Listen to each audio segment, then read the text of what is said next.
जैसा कि हमने लास्ट एपिसोड में देखा था, सोंगफाई अपना कॉन्सर्ट का स्टेज लगा के वहां पर ट्रेडेबल लाइफ स्पैम खरीद रहा था और वहीं एक बंदा चिल्ला चिल्ला के सोंगफाई की सारी पोल पट्टियां खोल रहा था, उसके सारे बुरे कर्मों के बारे में बता रहा था। जो देख के सोंगफाई भी थोड़ा सा हंसता है और फिर वो खड़ा होकर अपने कामों की जस्टिफिकेशन देने लग जाता है और वो झूठा मूठा नाटक करते हुए लोगों को इमोशनल डैमेज करते हुए मैनिपुलेट करने लगता है। फिर क्या था, वो मोटी भी स्टेज पे जाके सब लोगों को समझाने लग जाती है और सभी लोग आसानी से मान भी जाते हैं। फिर स्टेज पे ही लवी डबी होने लग जाते हैं तो किसी से ये बर्दाश्त नहीं होता और वो एक चक्कू फेंक के मारता है और सीधा वो चाकू इस सोंगफाई का दिमाग ही उड़ा देता है। इसी तरह से लास्ट एपिसोड में सोंगफाई का गेम खल्लास हो चुका था और सोंगफाई की बहन भी भागने की कोशिश करती है पर अंत में शैडो उसे मार ही देता है। पर क्या तुम्हारे दिमाग में ये ख्याल नहीं आया कि ये सोंगफाई ने यहाँ पर कॉन्सर्ट कब शुरू कर दिया और एमसी यहाँ गेम से कब बाहर आ गया? देखने से ऐसा लग रहा है ना कि इसमें कुछ पार्ट तो मिसिंग है। हाँ, एक पार्ट मिसिंग तो है, अब पार्ट का चैप्टर ही मिसिंग है।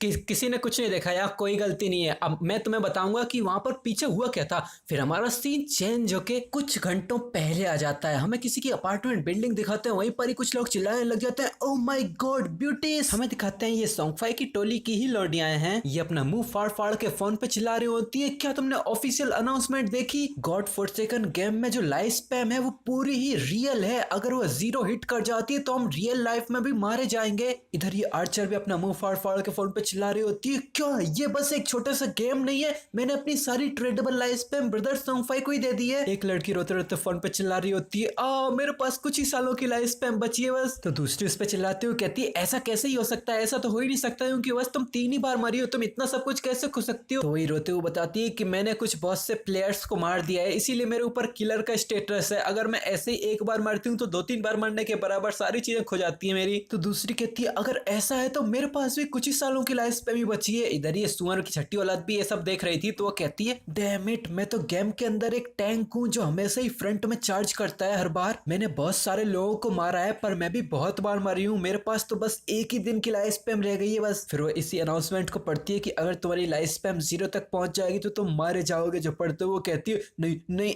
ऐसा सच नहीं हो सकता, ये तो डेफिनेटली ट्रू नहीं है, बिल्कुल ये तो गलत है, मैं तो इस पे भरोसा ही नहीं कर सकती। तभी ये फोन में कुछ देख के हैरान हो जाती है और वो कहती है, क्या ब्रदर सोंगफाई ट्रेडेबल लाइफ स्पैम खरीद रहे हैं? जो देख के तुरंत ही बेड से खड़ी हो जाती है और वो कहती है, ये तो बहुत अच्छा हुआ, अब मैं जाके सीधा ब्रदर सोंगफाई से ही मिलूंगी, वो जरूर मेरी मदद करेंगे। फिर वो सारे कपड़ों को उथल फुथल करते हुए कहती है कि मैं आज अपनी पूरी बॉडी पे ब्रदर सोंगफाई सपोर्ट आउटफिट ही पहनूंगी। ओ हाँ, इधर तो ब्रदर सोंगफाई का लेटेस्ट रिलीज सोंगफाई अल्ट्रा थिन एंटी लीक है और वो ऐसे ही फटाफट तैयार होके एकदम आथू बेहुदा भाग यहाँ से। तो ये सुअर की छठी औलाद ब्रदर सोंगफाई का नाम चिल्लाते हुए सोंगफाई के घर की तरफ ही निकल जाती है। फिर हमारा सीन चेंज होके शैडो की रेसिडेंशियल बिल्डिंग में ही आ जाता है जहाँ पर शैडो अपनी बहन के साथ रहता है। वहीं पर ही उसकी बहन एक नींद से जानती है और वो एक गहरी सांस भरते हुए कहती है, हाँ मैं रियलिटी में आई गई, अब तो मैं गेम और रियलिटी के अंदर डिफरेंस बता ही नहीं पा रही हूँ। फिर वो उठ के बिल्कुल हमारी तरफ सबसे पहले अपना फोन चेक करती है और वहां कुछ देख के एक स्माइल देती है और वो कहती है, वाओ लाइफ स्पैम के करंट रेट के हिसाब से एक दिन की लाइफ स्पैम 15,000 यूएन में जा सकती है। अभी के लिए मेरे पास 200 दिनों की लाइफ स्पैम है, मैं तो ऑलरेडी एक मिलियनर बन चुकी हूँ। फिर वो फोन में कुछ देख के बहुत ज्यादा हैरान हो जाती है, उसकी आंखें फटी की फटी रह जाती है और वो घबराती है, एकदम से जोर से चिल्लाती है, oh my god, shadow brother सोंगफाई को मैसेकर कर रहा है और वो भी 3-3 बार। उसकी आवाज पूरी जगह पे गूंजने लग जाती है और अंदर तो फुट फुट के रोने लग जाती है, उसकी पूरी बॉडी कांप रही थी और वो कहती है कि उस बेवकूफ वांगमिंग ने मुझसे बोला था कि अगर तुम्हारी लाइफ स्पैम गेम में 0 पहुंच जाती है तो तुम रियलिटी में भी मारे जाओगे। उसकी हालत खराब होने लग जाती है। फिर भी वो रोते रोते कहती है कि भले ही ओरिजिनली उनके पास नॉन ट्रेडेबल लाइफ स्पैम सिर्फ 100 ही सालों की हो, अब 3 बार मरने के बाद तो उनके पास बस 12 साल से थोड़ी सी ज्यादा लाइफ स्पैम ही रह गई होगी। और नहीं ब्रदर सोंगफाई, और वो ऐसे करते करते बहुत जोर से रो रही थी। फिर वो धीरे धीरे खुद को शांत करती है और उसकी बॉडी अब भी कांप रही थी और वो कहती है कि पर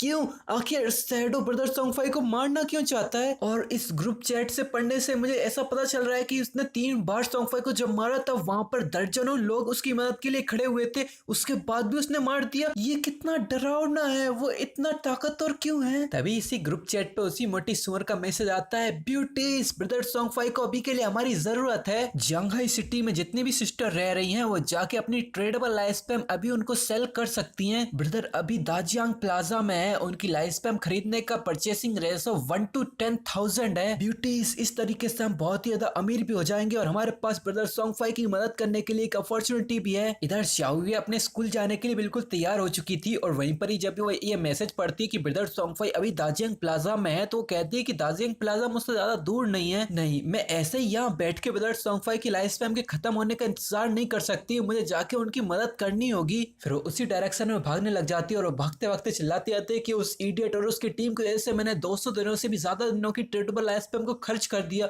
अगर वो अभी मेरे पास होती तो सोंगफाई की मैं इससे मदद कर सकती थी। फिर हमारा सीन चेंज होकर शैडो की तरफ आता है जहाँ पर एक क्रैब को कई टुकड़ों में बांट दिया जाता है और हमें दिखाते हैं हमारे एमसी ने चारों तरफ तबाही मचा रखी है। भले ही वो 3rd लेवल से पार पहुंच चुका है पर वो एक भी बार गेम के बाहर नहीं आ रहा है, वो तो 10th लेवल तक पहुंचने में बिल्कुल पागल हो चुका है। यहाँ बॉस हो या मॉन्स्टर हो या कोई छोटी सी मछली, एक्सपीरियंस पॉइंट पाने के लिए वो हर एक को मारे जा रहा है और बहुत ज्यादा मेहनत के बाद वो अब लेवल 10 तक पहुंच चुका है। इसके लिए उसे कांग्रेचुलेशन दी जाती है और एक और नोटिफिकेशन आती है जहां पर उसका 4 डायमेंशनल एट्रीब्यूट +2 से बढ़ा दिया जाता है। ये क्या चीज है अभी तो हमें नहीं बताई गई है और उससे 5 फ्री एट्रीब्यूट पॉइंट्स भी मिलते हैं। इसके साथ साथ उसने कैरियर अचीवमेंट को भी अनलॉक कर लिया है। तभी एक बड़ी नोटिफिकेशन में बताया जाता है कि तुम पहले प्लेयर हो जो जियांगहाई सिटी में लेवल 10 तक पहुंचा है, तो तुम्हें 7 रेपुटेशन पॉइंट दिए जाते हैं और पूरी दाजिया कंट्री में भी तुम पहले प्लेयर हो जो लेवल 10 तक पहुंचा है, इसके लिए तुम्हें 14 रेपुटेशन पॉइंट दिए जाते हैं और इवन ग्लोबली तुम पूरे वर्ल्ड में पहले प्लेयर हो जो लेवल 10 तक पहुंचा है, इसके लिए तुम्हें 21 रेपुटेशन पॉइंट्स और दिए जाते हैं। और जब जियांगहाई सिटी के स्कोप के अंदर 7 लेवल 10 के प्लेयर आ जाएंगे तो अबेंडेंट कॉन्टिनेंट ऑफ गॉड्स तक पहुंचने का टेलीपोर्टेशन फंक्शन एक्टिवेट कर दिया जाएगा। तभी सारे टाउन्स के ऊपर एक सिस्टम की नोटिफिकेशन आती है जिसमें लिखा था कि ये ग्लोबल अनाउंसमेंट है, यहाँ प्लेयर शैडो सबसे पहला पर्सन बन चुका है जो लेवल 10 तक पहुंचा है। जो पढ़ के सभी लोग बात करने लग जाते हैं, जैसा कि मैंने सोचा ही था, शैडो ही पहला पर्सन था जिसने गोल्ड लेवल के बॉस को मारा था और अब वो लेवल 10 तक पहुंचने वाला भी पूरे वर्ल्ड में सबसे पहला पर्सन बन चुका है। दूसरा कहता है बॉस शैडो तो सच में बहुत ज्यादा ही पावरफुल है। इसके साथ साथ मैंने सुना है कि बॉस शैडो ने किसी छोटे से आइडल को कई बार मार दिया। तो दूसरा कहता है हाँ वो आइडल सोंगफाई है। तो पहला कहता है क्या सोंगफाई वो बंदा, वो तो ये डिजर्व करता ही था। दूसरे गांव में भी इस अनाउंसमेंट को पढ़ के लोग बहुत हैरान हो रहे थे, लोग चिल्ला रहे थे व्हाट द हेक, ये शैडो एक्चुअली दाजिया से है। डक मेरे स्मिथ्स का एक लौता हिडन प्रोफेशन बस लेवल 8 पर ही है। तो आखिर इस शैडो के पास किस तरह की पावर है। यहाँ तियानजियो में 1.5 बिलियन लोग हैं, यहाँ पर इतने सारे लोग हैं, कौन आखिर इस शैडो के पास कैचअप कर सकता है। फिर हमारा सीन चेंज होकर शैडो की तरफ आ जाता है जहां पर वो 13 इवोल्यूशन पॉइंट्स को कंज्यूम कर लेता है, जिससे अब उसके पास कोई और इवोल्यूशन पॉइंट नहीं बचे हैं और उसने अपनी इनिशियल स्किल बैक स्टेप को प्लेटिनम से एमरल्ड तक पहुंचा लिया है। अब किसी को बैक स्टेप मारने पर इससे 50% का डैमेज इनहेंसमेंट मिलेगी। इसके बाद एमसी समुद्र के पास आके देखने लग जाता है और वो कहता है कि पर मेरे पास अब भी ट्रेडेबल लाइफ स्पैम बस 7000 दिनों से थोड़ी सी ज्यादा है, ये तो कम्प्लीटली काफी नहीं है।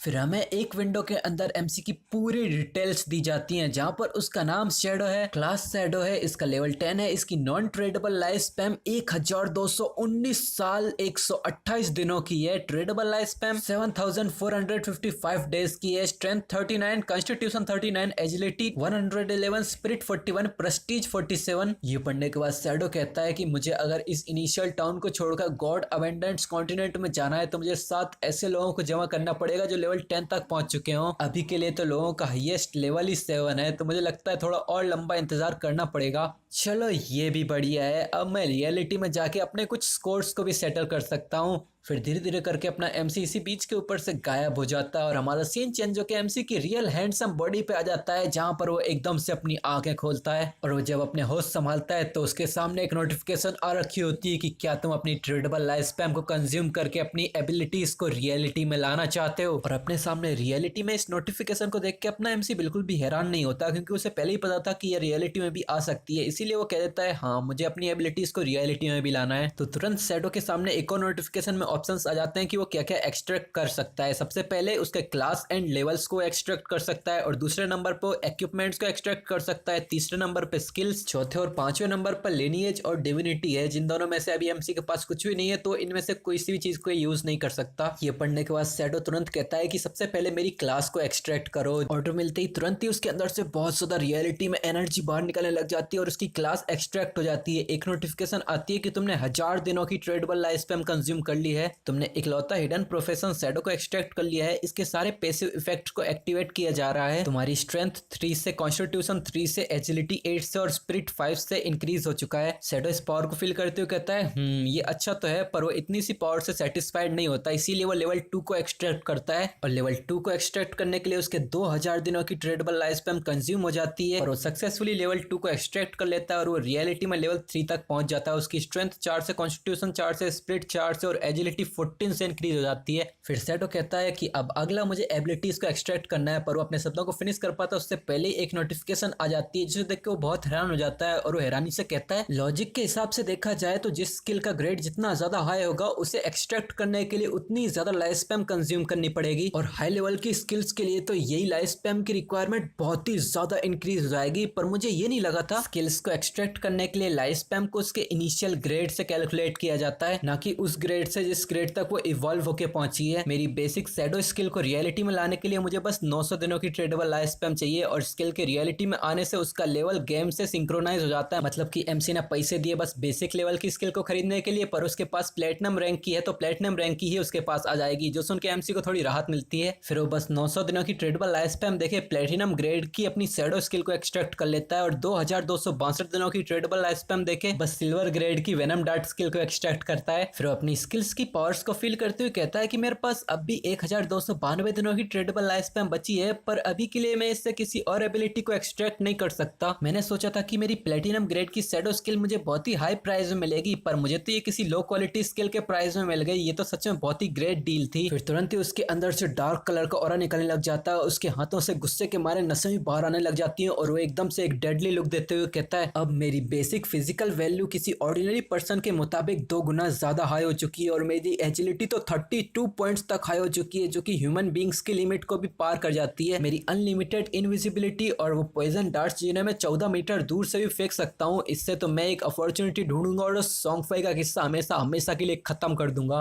फिर वो अपने फोन में सॉन्गफाई के बारे में चेक करता है तो वहां से उसे सॉन्गफाई की इंफॉर्मेशन मिल जाती है और वो कहता है ओ सॉन्गफाई तो जंगलियों की तरह लाइफ स्पैम खरीद रहा है, वो जरूर गेम में खुद को अपग्रेड करने के बाद मुझसे स्कोर सेटल करने के बारे में सोच रहा है। दाजियांग प्लाजा ये जरूर मुझसे 7-8 किलोमीटर दूर होगा। अगर मैं अपनी करंट स्पीड से देखूं तो मुझे थोड़ा सा 10 मिनट से ज्यादा टाइम लग जाएगा वहां तक पहुंचने में। फिर एकदम से उसके हाथ में फोन वाइब्रेट करने लग जाता है। वहां पर एक कॉल आता है। इसका कॉन्टैक्ट देख के एमसी कहता है हु क्विबिन ये कंपनी की घमंडी सुपरवाइजर है जो हमेशा अपनी पावर पे बहुत घमंड दिखाती है। तभी क्विबिन का एमसी के पास एक मैसेज आता है जहां पर उसने लिखा था क्विंग फैंग क्या तूने अपना दिमाग खो दिया है, तू मेरा भी फोन का जवाब नहीं दे रहा है। इस यंग लेडी की तेरे ऊपर निगाहें हैं, ये जरूर तेरे लिए बहुत ही बड़ा फॉर्च्यून है, फिर भी तेरी इतनी हिम्मत जो तू मेरे साथ कॉपरेट नहीं कर रहा है, मुझे तुरंत ही फिर से कॉल बैक कर वरना मैं। पर एमसी तो सीधे इसको इडियट बोलते हुए ब्लॉक लिस्ट में डाल देता है और सीधा आगे बढ़ने लग जाता है और बढ़िया स्वैग में आगे बढ़ते हुए अपने फोन को हवा में उड़ा देता है और एक हाथ पैंट की पॉकेट में डालते हुए वो कहता है ये बेवकूफ लोग जल्द ही ये रियलाइज करेंगे कि असली गॉड फॉरसेकन गेम क्या है। और ये चैप्टर यहीं पर ही खत्म हो जाता है। तो इसके बारे में तुम्हारा क्या कहना है अपना कमेंट सेक्शन में जरूर बताना। और हाँ मुझे माफ करना कि ये वाला चैप्टर मैंने गलती से मिस कर दिया था। वो क्या है ना, वो पिछला वाला चैप्टर कुछ ज्यादा ही एक्साइटिंग था तो उसे एक्सप्लेन करने के चक्कर में मैंने पीछे देखा ही नहीं कि एक चैप्टर मैंने मिस ही कर दिया। और इसके बाद वाला चैप्टर तो पहले ही अपलोड है तो तुम अगर फिर से जाके देखना चाहो तो वो भी देख सकते हो। तो चलो अब मिलेंगे तुमसे नेक्स्ट एपिसोड में, तब तक के लिए बाय बाय।